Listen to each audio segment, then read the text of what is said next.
Welcome back, everyone. Today we're going to continue our work with statistics, and specifically we're going to jump into a kind of a new topic of how to display information in a nice way.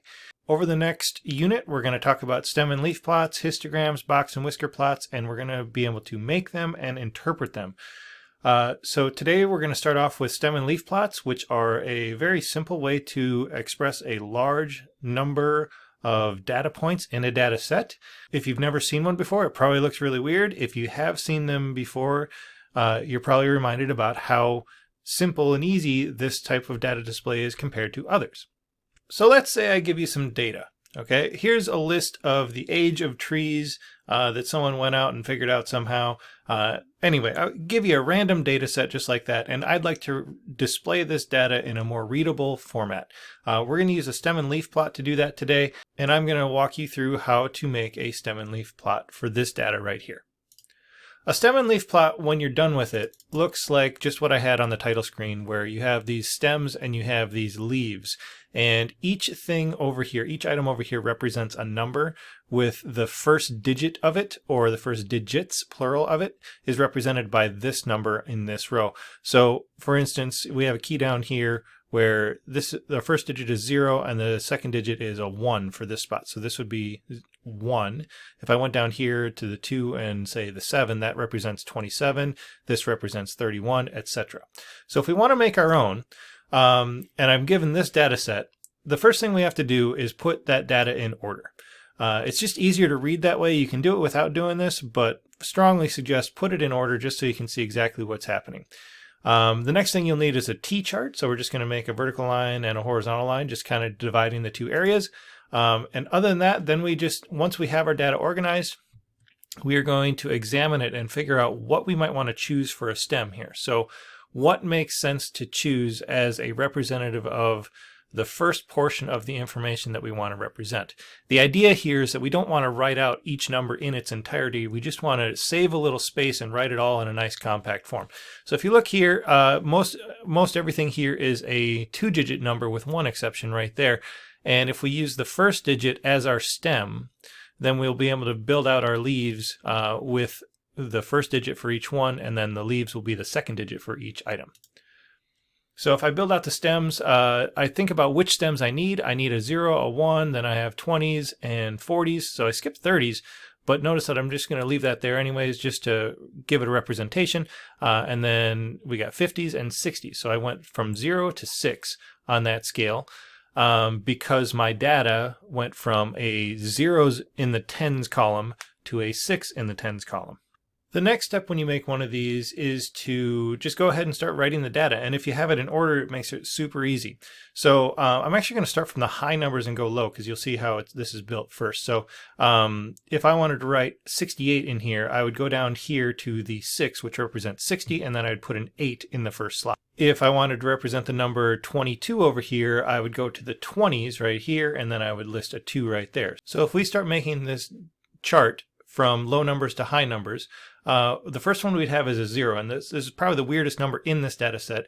It has a 0 in the tens column, and it has a 0 in the ones column. So to represent that number, we'd throw a 0 right there.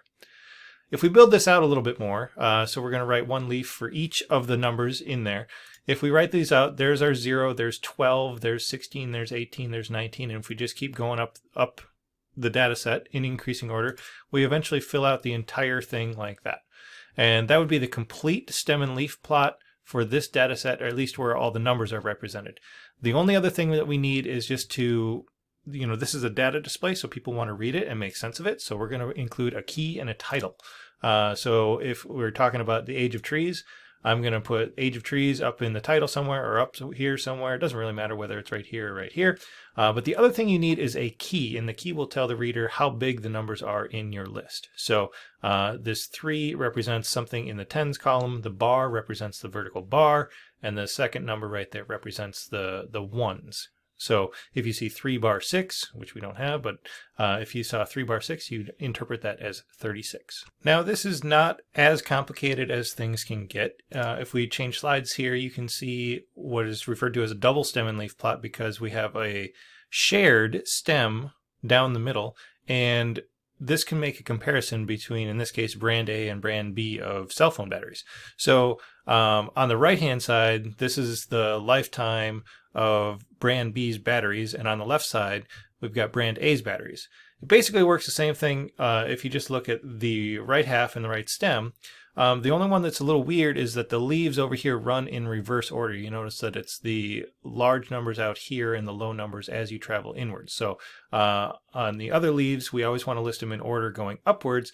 On the left side, we're going to list them basically going downwards towards the center. Other than that, it's just twice as much work to make a double stem and leaf plot than a single stem and leaf plot, but the ideas are the same. I want to do a couple more examples, and here's a table that lists the maximum speeds of some animals as they run, and we just want to create a stem and leaf plot for this so we can see what sort of distribution there is. So as always, the usual thing to do is to put them in order first. So I'm going to rearrange these same numbers in order. Really important that you don't forget a number, so just count these. Make sure that the same number of items here is the same number of items here. And then from there, we can choose our stems. It's going to work a lot like this first example. We have a lot of 2-digit numbers. We've got a single-digit number with a 0 in the tens column. So if I went 0, 1, 2, 3, 4, all the way up to 70 in our tens column, that would work well for our stems here. So I'm going to go 0 through 7 on our stems, just like so. And then I'm going to fill in the leaves with just the second digit of each one. So remember, this one is kind of weird. It's like a 0, 3. So I'm going to put a 0, 3 there. A 1 bar 2, a 1 8. So I'm going to build out a 2 and 8, and I'm going to do so in that order. And I just keep building out the trail. Some people do like to put commas there. You don't have to put commas there. Spaces work. All preference there.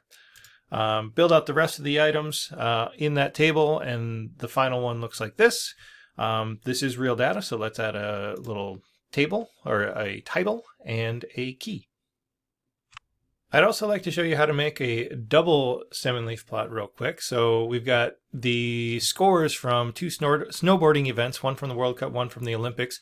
And it's interesting to compare these two because maybe there were some more lenient judges in one, or maybe the level of competition was higher in one than the other. But just looking at the raw data, it's hard to tell which one skews higher, which one skews lower. We can't see it just by looking at the table. So this one's a little bit more complicated. There's a lot more numbers for each data set, and there's a lot more numbers in general because there's 2 data sets, and the numbers in the data sets are decimals. So the first thing we want to do is put them in order, and I actually didn't do this because it would just take too long. Instead, what I'm going to do is I'm going to choose my stems first, and I'm going to just tick off each one as I go along and write down the leaf that goes along with each one. So if we look at the lowest score and we look at the highest score, you know, these are topping out in the low 90s, and I think the lowest score is around here somewhere at 84 point something. And then we can have the decimal piece be the leaf in each step. So if I choose my stem, I would choose those numbers for my stem. So that'll cover all scores from the lowest score to the highest score. And then I think I did the right-hand side, the Olympics first. So the way I would do this, if I were actually doing this, is I'd go, okay, 89.4. So I'd go put a 4 right there, 89.2. So I'd go to 89 and I'd put a 2 right there. Obviously, then I'd have to switch the directions of it. So it would be 2 and then a 4. And I just build out that right side a little bit. If we looked at it, if you actually went through and searched for the lowest numbers, it would look like that. And you can continue to build that out, and the rest of the side looks like that. It's just a little bit trickier with larger data sets, but you basically do the same thing on the left-hand side. I chose this chunk of 89s here, and I think there's a couple others here just to show you how 89 would stack. There's an 89.0, an 89.3, another 89.3, and so on.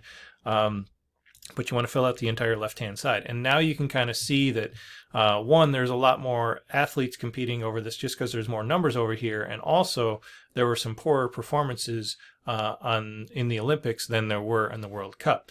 Other than that, all we just need is a key and a title again. So we can just do that, World Cup scores and Olympic scores. And you notice my key got a little more complicated because I got a center stem and then a number off to the left and a number off to the right. So I just let the reader know what that means. The last thing that you need to be able to do is actually read one of these. So now that you've seen how they're made, now we need to be able to read them. So we have a key right here, and this is someone just doing a quick survey of the ages of people at a family reunion.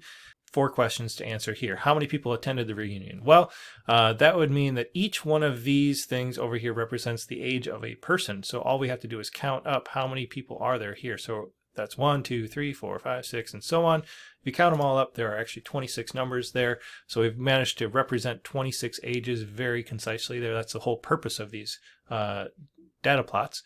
How old was the oldest person there? So if this is an age, this would be a 2-year-old, a 5-year-old, here's an 11-year-old, here's a 25-year-old, and so on. So the oldest person is going to be right here at 61 years old.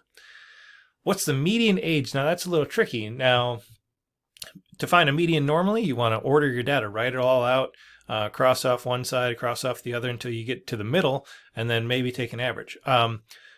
However, these are kind of ordered already. These are the lowest numbers right here, and these are the highest numbers here. So if you cross off each end from side to side and get to the middle, again, the median is just we're trying to get to the middle, you can double check your work. Just make sure you have the same number of crossed out items on each side. So over here we have 12 items being crossed out, and over here we have 12 items being crossed off, which means the middle is between 5 and 7, which we would then take the average of, or find the middle of, and that would be 26 for our final answer there. And what was the mode? Well, then we're trying to find the most popular number. We got a couple 5-year-olds, we got a couple 11-year-olds, so that again, this is not, I'm not reading 11 right here, I'm reading here's an 11-year-old and here's another 11-year-old. And then it looks like we got another 34-year-old. I don't see any ages of which there are 3 people of the same age. So I think for our mode, we actually have 3 different modes that all tie with an occurrence of 2. And that's how you read a stem and leaf plot. That's all we need for today. I'll see you next time.